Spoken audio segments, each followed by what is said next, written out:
Time and task management. We got to just talk about that briefly. How do you manage your time now that you're involved in network marketing? You're a brand new person. What do? Here's what I will tell you. You don't manage time, you manage activity. Nobody can manage time. Time is. But you can manage what you do in it. And for a new person, sometimes it gets a little overwhelming. So I want you to understand, this business is built to support part-time people. That's what it's built for. The support systems to help a part-time person do their thing. Because most people aren't willing to walk away from a job or a career or whatever and sacrifice their whole family to start their business. I did. It worked out, thank God. But for most people, the vast majority of people are part-time folks looking to start a business and flex their entrepreneurial muscle. So this business is built on that. It's built to support part-time people. Some of my best advice is don't treat this like a business. Those of you who just joined, don't treat this like a business. Treat this like a job. You can take days off of a business, but if you have a job, you don't take days off of a job. Treat it like a job. Decide how many hours you're going to work a week. Decide. Whatever that's going to be for you. 10 hours? 5 hours? A lot of people do 10s. Some do 20s. I didn't ask how many hours a week you're going to study.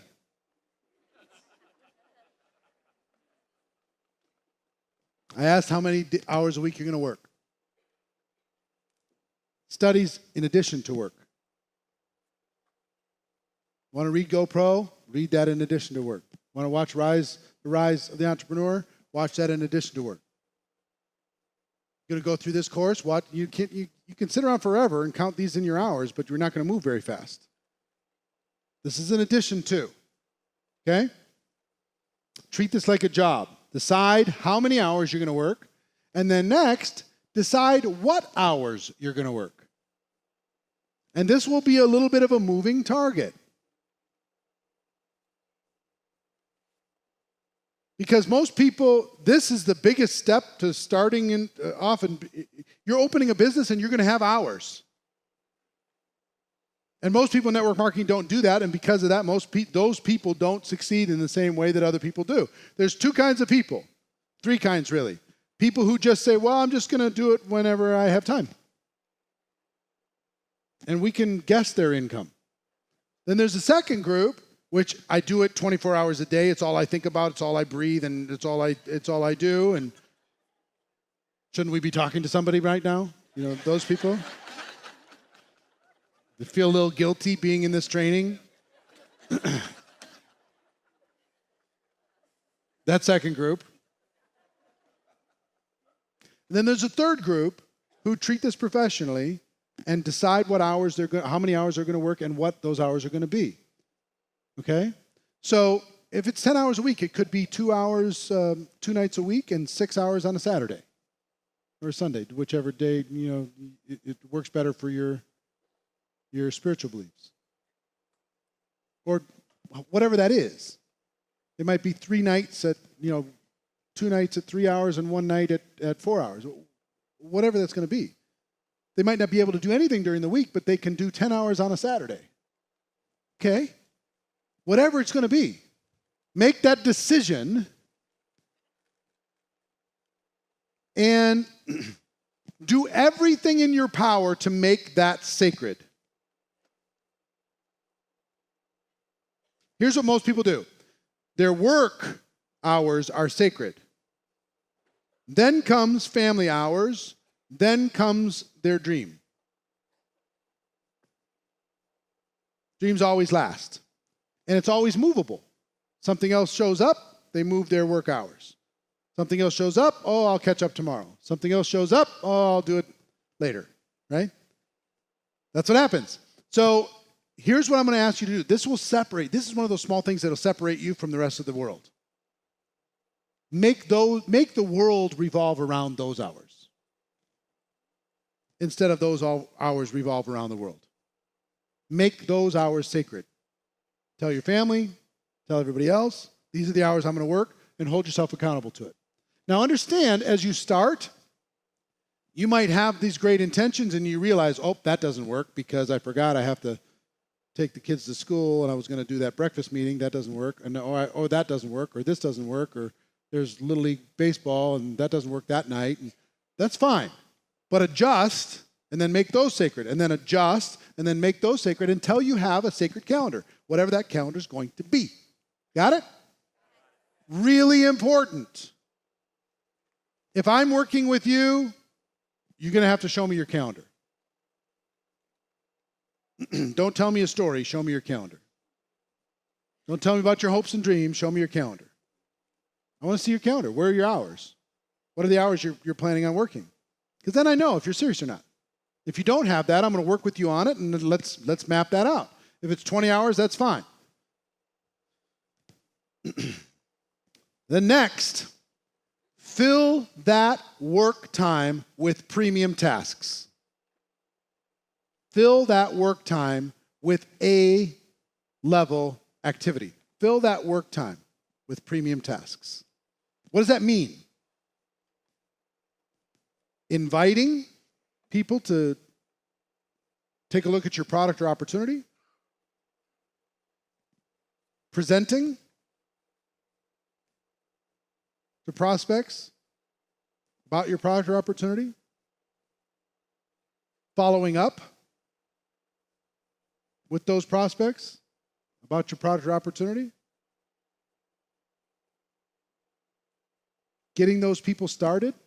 Spending time getting those people started. Sitting down with them, helping them get started. Working with your team to do presentations where maybe two of you go sit down and have coffee with somebody. Spend time doing that. But primary activity. This activity is you're getting paid so much money for every hour that you do in this activity, you'll be amazed. Now, some people get really stressed out when it comes to time because, first of all, they didn't have a lot of time when they joined. And they're like, I don't know how I'm going to do this. Let me give you one thing that really works really, really well, and it'll work well for you. Don't think in hours, think in 15-minute blocks. Some people, like, how many people have kids at home? So ladies especially, because they do a lot of the heavy lifting when it comes to child raising, not in every case, but in a lot of cases. It's hard for you when you're raising a family and doing work and doing a job and doing everything else, trying to have some time for yourself. It's hard to say there's 2 hours. I'm going to just spend 2 hours. You're like, 2 hours? When was the last time I had 2 hours? It's like 2 years ago. 2 hours, you nuts? But here's what you can do. You can put the kids in the bath, have the spouse watch them, and go take a 15 minutes. Take 15 minutes, go make some calls. Take 15 minutes, follow up. Take 15 minutes, go do a little presentation. Take 15 minutes, right? Call somebody in your team. You can have the kids do their homework and go take 2 15-minute blocks for 30 minutes and go do some stuff, right? So you might not have 3 hours, but you can take 15 minutes could be in your commute. Instead of having to know the lyrics to every song on the radio, maybe you could get in the car with the intention that before I get out of this car, I'm talking to these 3 people. You put your hands free in and you make your calls while you're doing that. Boom, boom, boom. It's effective. Make sure that you can take a lunch. You have a lunch break. That's 4 15-minute blocks. You take one of them to eat, your lean cuisine in the break room. And then you have 3 more to make calls, to follow up, do whatever. Or never eat alone. Every time you go someplace to eat, you don't need to eat with that same crew every day. If you're going to go eat, meet somebody, take 2 15-minute blocks, do a presentation. Right? So if you view your business in 15-minute chunks, which this works very, very well in 15-minute chunks. A lot of business doesn't. You need like 8 hours to get into it. Right? Here, you could just stop, do your 15 minutes, go. Stop, do your 15 minutes, go. If you do that 10 hours a week, that's 40 15-minute blocks. And let me tell you something.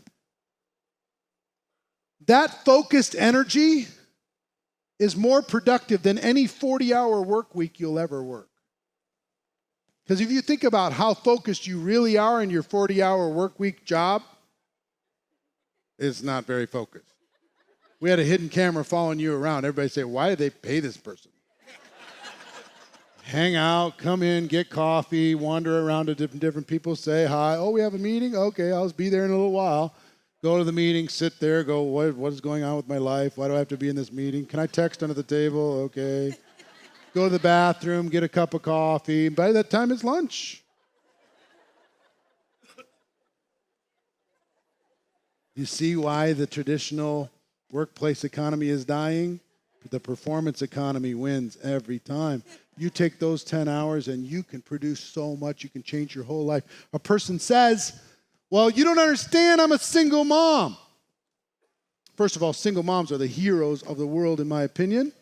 Amazing what they do. I don't know how they do it. I'm baffled. I'm literally how they keep a child alive. I don't know how they do it. I swear to, and have a job? What? And then deal with the mom guilt and then also have to deal with the fact that the daycare ends up chewing up most of the income that they're getting from the job. Ugh, and then we're going to tell them, go build your dream. They're like, please. But I've coached a lot of single mothers, single parents over my life, and some had convinced themselves that they couldn't do it. They just couldn't do it. But we came up with a business plan for it, and you can too. So this person, I had one lady in Vienna. She just says, well, she gave me her whole story, 2 jobs and working a 3rd job, and she's got, and her daycare is a little bit spotty, and she just doesn't have the time. So how do I do it? And I said, well, do you want to do it? Yes. Okay. So first of all, what are these jobs paying? So we talked about the jobs. Pretty low level, as you can imagine. One of them had more potential than the other. So I said, if you gave a little bit more time to that and you got rid of some of the minimum wage, that would free up some hours, wouldn't it? Yes, but that would scare me. What if you replace those hours with something that will give you a result? I'm not sure. Well, what if I could prove it? Well, if you could prove it, then I'd do it. Okay, fine. Can you give me one day? Take a Saturday, get a sitter, give me one day. And here's what I want you to do for one day. Sit in a corner of Starbucks, and every 15 minutes for 10 hours, I want you to tell your story and do the thing in the company. Tell the story and show them the thing. Every 15 minutes for 10 hours. And spend all week booking that up. 1 10-hour day. Will you give me that? She said, sure. So that's 40 presentations in a day. She didn't get to 40, but she got to about 20. 20 presentations in one day. Single mom. Telling her single mom story, right? In one day. Do you think she signed up some customers? Yes or no? Do you think she signed up some distributors? Yes or no? Yes. It's very difficult not to get highly paid for that type of activity. Very difficult. I said, so now if you take that minimum wage job that's taking up all of this time and you replace it with this type of activity, you'll be able to buy some time back. She said, well, I still don't trust it. I said, well, fine. Do that for a month, 1 day a week for a month. And within 2 months, she went full-time and walked away from all 3 of her part-time jobs. You know what I mean? Has total freedom. She couldn't believe, but her model was, I'm going to work hard. I don't care what it looks like because I've got to take care of this little one. So it turned into 3 jobs that was going to leave her. Was there a future in those 3 jobs? No. Was there growth in those 3 jobs? Was there ever going to be freedom in those 3 jobs? No. Just pain. So we had to change the thinking to be able to find the time to be able to make it work. So for what I want you to do in this thing is focus on a activity, decide the time, the hours you're going to work, decide what hours they're going to be, decide that you're going to do a activity, inviting, presenting, following up, helping people get started, inviting people to events, communicating with your team, and make sure that your personal development and all that study is outside of these hours. That's in addition. Those are bonus. Got it? All right. Here's what I want you to have, either in your notes or with your workbook. As you finish this module, what I want you to do is come up with a plan. And it can be in paper. It doesn't need to be set in stone. But come up with a plan for the next 30 days. Just the next 30 days. What are the hours you're going to do? What are you going to put in those hours? I'll teach you. Don't worry about what am I going to do in those hours. I'll teach you. That's next. I'll teach you how to fill up the calendar, and I'll teach you how to get some customers and get some distributors and, you know, what to say and what to do and all that stuff. It's not a big problem, okay? Got it? You going to do that? Yes. Those of you at home going to do that, yes or no? Yes. Yes? All right, cool.